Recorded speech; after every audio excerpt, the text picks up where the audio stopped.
March 17, 1836, this county was one of the original 23 counties that made up Texas.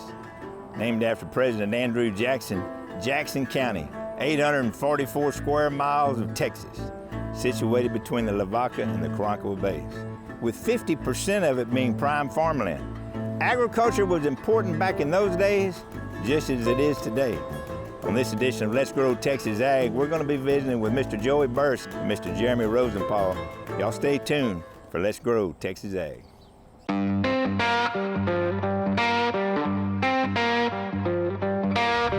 Welcome to Let's Grow Texas Ag, showcasing unique farm and ranch stories of the South Texas coastal plains.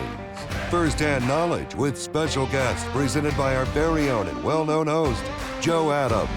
Pull up a chair and enjoy as we share some of the heritage and insightful stories that have made us proud Texans.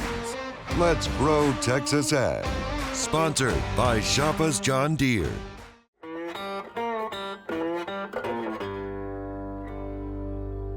Howdy folks, welcome to this edition of Let's Grow Texas Ag. Right here in Grenada, Texas, with my new friend, Mr. Joey Bures, Bur Farms. How are you? Good, good. You know, I tell you what, when you said you wanted to meet at the office, I was like, yeah, that's a good deal, and I love your office, a little old house right here on the outside of town. But you drive up in here, and there's nothing says small town Texas like high school football. So when you come up here to Mr. Joey's office, they got the trees with polka dots on them. So I'll tell you one thing, high school football has got a good heartbeat in Grenada, Texas, doesn't it? It sure does. Just like it does everywhere in South Texas. We're in it to win it. Mr. Joey Bures, I met him yesterday and we walked around and we looked at some of his operations out there, and he does a lot of farming right here in Jackson County. What all do you farm? Cotton, corn, and rice. And actually, Victoria County, Lavaca County, and Jackson County. So you farm in 3 different counties? Yes, sir. Pretty big operation. You're a 3rd generation farmer. Your sons and your kids that are working with you now, they're 4th generation farmers. So y'all been in the farming industry a long time in Jackson County, and just imagine how much has changed. A great deal. The technology is just unreal. I mean, you just cover so much more ground now, and the GPS, it makes it easier, but everything costs. Mr. Joey, let's go out and take a look at the farm.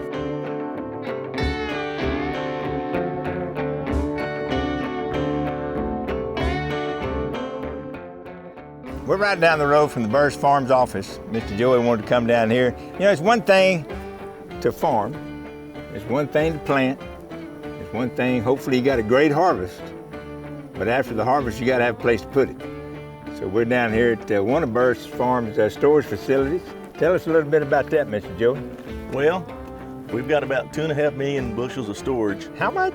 2.5 million. And during harvest, the price is usually a whole lot lower. Yeah. So we store it and we can deliver it to Gonzales, Tyson, Homes, or Graham Cattle Company, and usually pick up a whole lot better price than at harvest. So, and the grain bins are harvest aid too. Just you're not waiting on trucks, and you can keep combines rolling. So basically, after you harvest and you get everything up here to your storage facility, your grain bins, Tyson Farms will call you up and say, hey, I need 1 or 2, 3 loads of corn or whatever. Or so many bushels, so many 50,000 bushels, 100,000 bushels, they'll make a contract, or, or we'll call them, and sometimes they're in a bind. On a weekend, they'll run out of corn or something, and so it kind of works out well. That big one right there, how many bushels does that thing hold? Right at 400,000 bushels. 400,000 bushels. Now, how would that relate into kind of acres? Like when you out there, how many acres of corn do you have to farm to get 400,000 bushels of corn? Well, depending on the yield. Yeah. If it's 100 bushel corn, it'd be 4,000 acres. Wow. You make 150, it's less acres. So. Yeah. Well, that's pretty interesting. Farming corn, if we just did that, we wouldn't need as many employees, but like I say, we do a lot of row irrigating, and we roll out this poly pipe. How do you irrigate? Most of it, we got like a irrigation well. We'll have a riser come up, and you tie on this poly pipe. It's just real thin plastic. You roll it out. It's quarter mile rolls. And Do a lot of farmers around here irrigate? No, us and another farmer are about it around here. Yeah. And but I mean, on a dry year, we might roll out 50 miles of that poly pipe. And it's pretty labor intensive. And then the picking it up, because the wells pump sand and stuff, so about every 10 foot you got to cut it and dump the sand.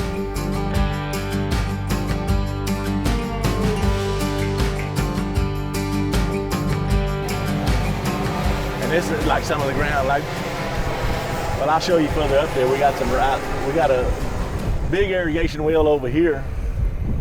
The barrel blew the house over, but we got underground pipe running from 111, and it comes out underground right on the other side of the tractor. We got a riser. It runs through this farm back up the brush line on that side, and then goes all the way back down this way. But we'll make a little trench right here and roll out that poly. And we got a lot of ground we can irrigate right here. Well, you were kind of one of the first ones that started irrigating, weren't you? Yep. You take a hole saw blade, put it on the end of a PVC pipe. It has that pipe starts filling up with water. You start on the end, you just start punching holes in there, and water shoots out then.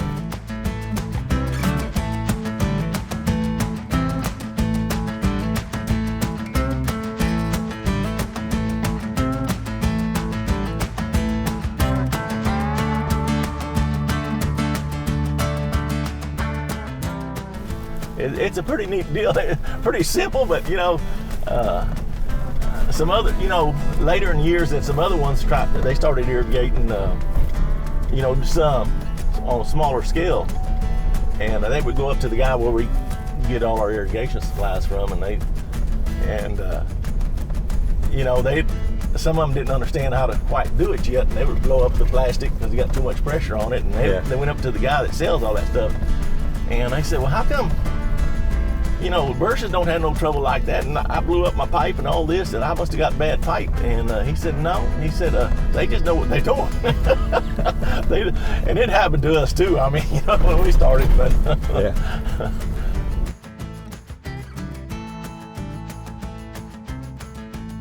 Mr. Joey Bures, it's been a pleasure meeting with you this morning. I'm glad you agreed to meet with us. Enjoyed it. Well, I hope that it comes out exactly the way you want it to. And we'll be back with more Let's Grow Texas Ag right after these messages.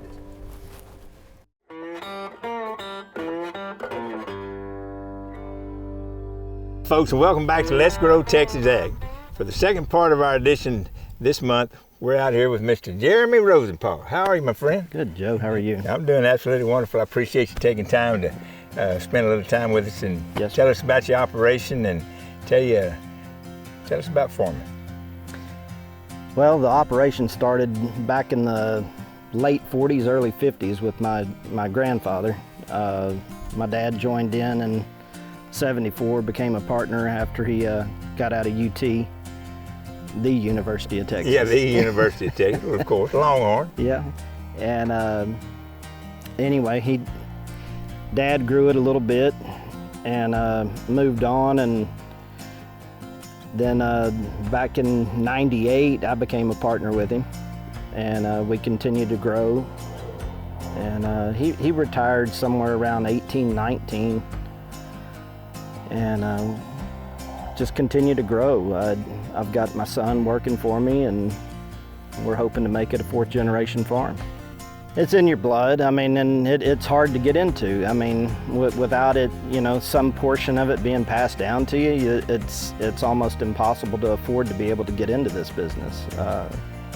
It is, with the equipment, the cost that's, assessed with it nowadays, it's big. What all do you farm? I'm mainly corn and cotton.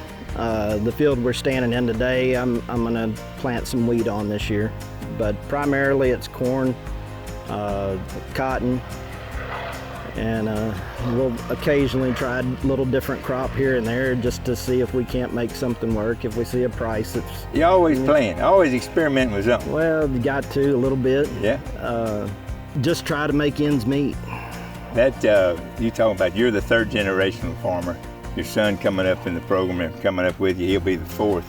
But what changes have you seen from the first to your third? Tremendous. It's unbelievable. I remember sitting on a tractor with my dad and smelling propane, you know, because they were propane tractors. The first tractor I ever drove at about the age of 9, 806 International, open cab, you know, rollers behind it, behind him planting. You know, and those were, gosh, what were they? 80, 90 horsepower tractors, and now we're running almost 400 horsepower tractors. Yeah, those are beasts, but you know, you can cover lots of country with the kind of equipment y'all are pulling now. Well, we've got to. We went from, you know, farming back in, and I'm referring back to my dad and my grandfather's days, you know, 1,100 acres to, you know, we're at 6,500 now. And then when y'all finish this up here today, y'all are going to load all your equipment? We got to move everything home, about 15 miles, get fueled up, then we're going to head down to another county and go work on some stuff, which is another 35 miles. So we'll spend, today we're going to spend about 3.5 hours on the road. The community that I grew up in or right next to, it was all, you know, it was 100-acre family farms. There were, I don't know how many families that lived around there. Yeah. And they, you know, every family had a 100-acre farm. Yeah. And they farmed some of it. They had cows on some of it, and they grew their vegetables and whatnot for the dinner table. And they were self-sufficient completely. Yeah. But that's all gone. All those families are gone now, and there's only a handful of us left, and we're not a 100-acre farmer anymore. No, no, it's. What about the family dynamics? Who all was involved with your operation? Well, my son, more than anybody now, just because he is working full time till we get to a point that he can become a partner. My dad still helps out tremendously. It's nice having free labor. I abuse him a little bit, but he still enjoys getting on a tractor. My mom occasionally helps out by bringing meals during harvest. Daughter, she runs our scale. During harvest, she weighs the trucks in and out, puts everything in on the computer, so I know exactly how many bushels we brought in. My wife, she helps out with running the grain tanks. When it's time for all hands to be on deck, everybody's on deck. It's on deck, and then on top of that, she has to put up with me. We'll be back after these messages with Let's Grow Texas Ag. Did you know? With a population of less than 15,000, Jackson County produces nearly $141 million of agriculture-related products. All right, you gonna ride or you gonna? No, I'll ride with you. Oh, come on. What are your screens telling you? Well, there's my guidance. It shows my miles per hour, my acres per hour. And it'll show, when we turn around, it'll show everybody's pass so we know where everybody is. And this one has all kind of stuff. It's got all my SCVs on it. It just shows you, I've got 2 of them in float right now on the Degelman. Engine hours, your different miles per hour and which gear you're running. The gallons per hour that you're burning, that's a... You don't want to know that. No, I really don't. I should change that. I don't want it on there. You can put pretty much anything you want on there. That one also has the field that we're in, the AB line that we're running. We run a different AB line for every pass, so we're not compacting the ground as much. I would say without a doubt the computer system that helps out a bunch. Oh, a ton. Being able to share between tractor and tractor, I mean, it's a big deal. And what will you planting here this next year? This will be corn. Corn. And this year you planted cotton? This was cotton. Why do you do that? Why do you? Well, you rotate one for cotton back to back. You develop a disease in the ground. It's called root rot. Not that you can avoid it by rotation, but it helps, and it helps with corn. You've got some bugs in corn that if you go corn year in year and year out, that they tend to come in, your root worms and different things. So rotation is a big key. And again, the nutrients of it, just given the cotton takes a lot of nutrients out of the ground. Where do you see farming going in the next 20 years? I don't know. I don't have a real positive outlook for agriculture. I mean, they're talking about South America and Brazil, really taking over a big part of it, especially in the cotton industry. We are no longer the largest cotton producer in the world. It's kind of hard to believe, isn't it? And Australia's right there with them. What are your thoughts on windmills and solar farms? I agree that we need to be more green.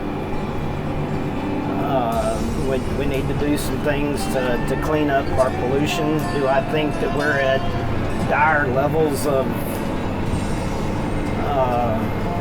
pollution? No. I mean, most of our pollution comes from the city. It's not from out here. And a lot of it from overseas. And a lot of it from overseas.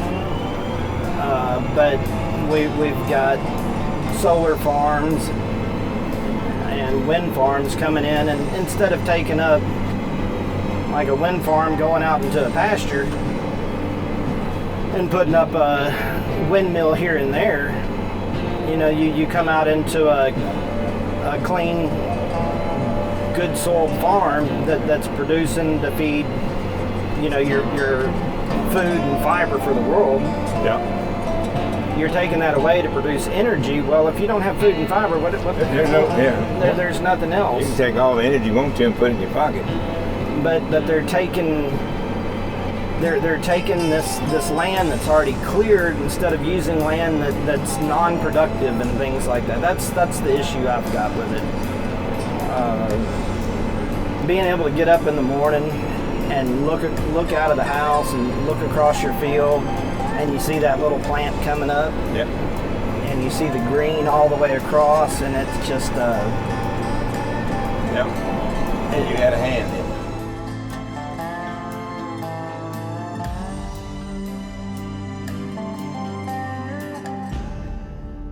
All right, folks, we're about ready to get to tie a knot in this one up here. Jeremy, it's been an absolutely wonderful day out here. Pleasure. Jacob, I tell you one thing, I want to go first and foremost, I want to thank you for your service in the U.S. Navy. Yes, sir. I will tell you one, Jacob spent 4 years in the Navy, and he came back here and he got back on the family farm. He's working with his dad. That's a pretty neat thing when you get to work for your dad. Yes, sir. Work for him and then with him. It's all going to be good. But before we leave, we're out here, we're running out, we got to sit in there with the tractors with you. Y'all do a lot of level farming. Yes. We went to flat farming. We don't put it up in rows anymore.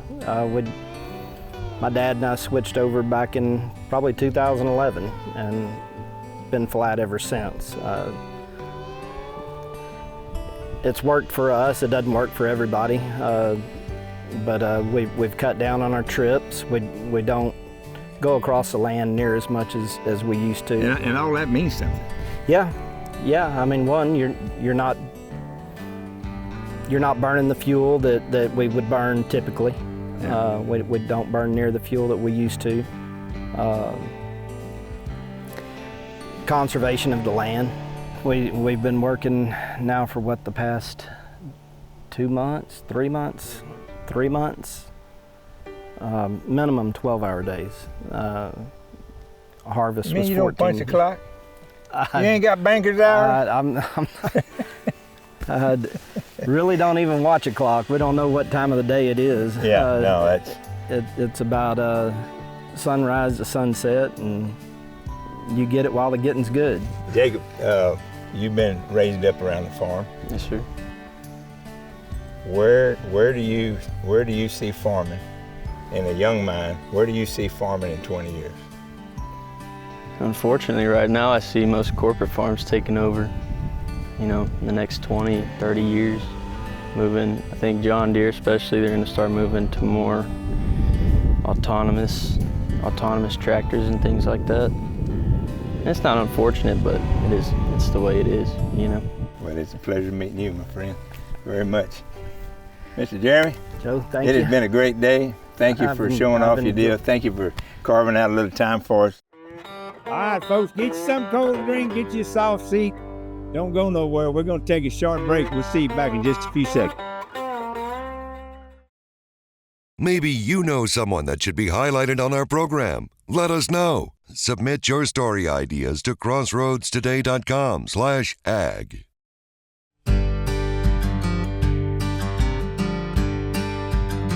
Folks, if you're traveling toward Edna on 59, look for El Toro. Take 234 to the right, go down there about 4 miles. You're going to find exactly what you're looking for, the El Toro Steakhouse. And with me today is Miss Rayanne. Hey, Joe. Hey, how are you? I'm good. How are you? I'll tell you one thing. This is a gym in the middle of nowhere. I know it. The El Toro Steakhouse and Restaurant. How long has this thing been here? We have been open a month. It looks great. Been working on it for a couple years. It is absolutely going to be a gym. It's going to be something that everybody's going to be looking for. Absolutely. So if you hadn't heard of it, don't feel bad. It ain't been here long, but I can tell you this: you're going to hear a whole lot about it here before too long. Let's go inside and take a look. We'll see. Come on. Okay. All right.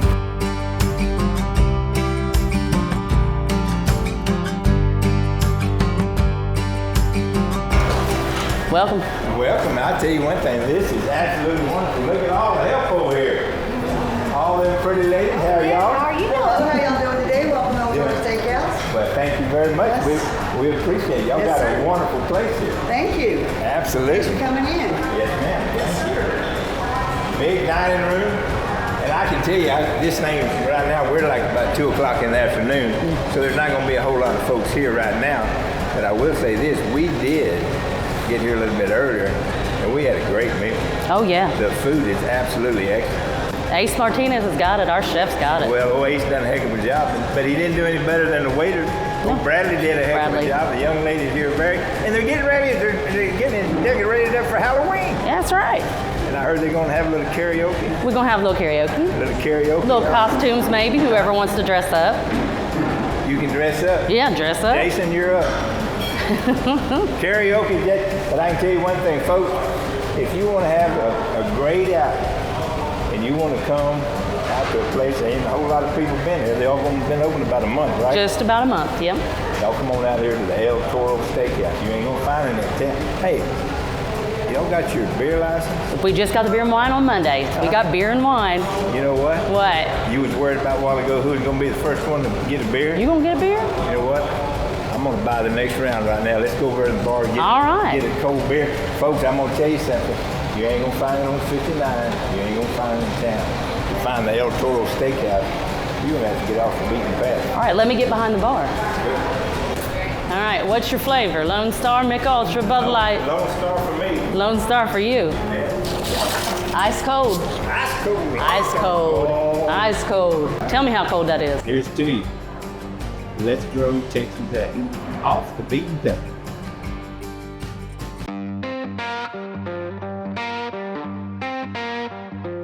You've been watching Let's Grow Texas Ag. Special stories focused on the farmers, ranchers, and those who work in our agricultural industries in South Texas. Sponsored by Shop Us John Deere. Visit our website for more information and program schedules. You can stream Let's Grow Texas Ag on Crossroads Today Plus, Zeme, or YouTube. I did hear, and I'm not sure exactly where I heard it from, that I think that you got Employee of the Month. I mean, is that true? Ah, there it is right there. Let's see. Bur Farms Employee of the Month, May 2024, Jamie Bures. Congratulations. Your first month here. Hey, there's nothing like making an opening statement, and you got it all done right up front.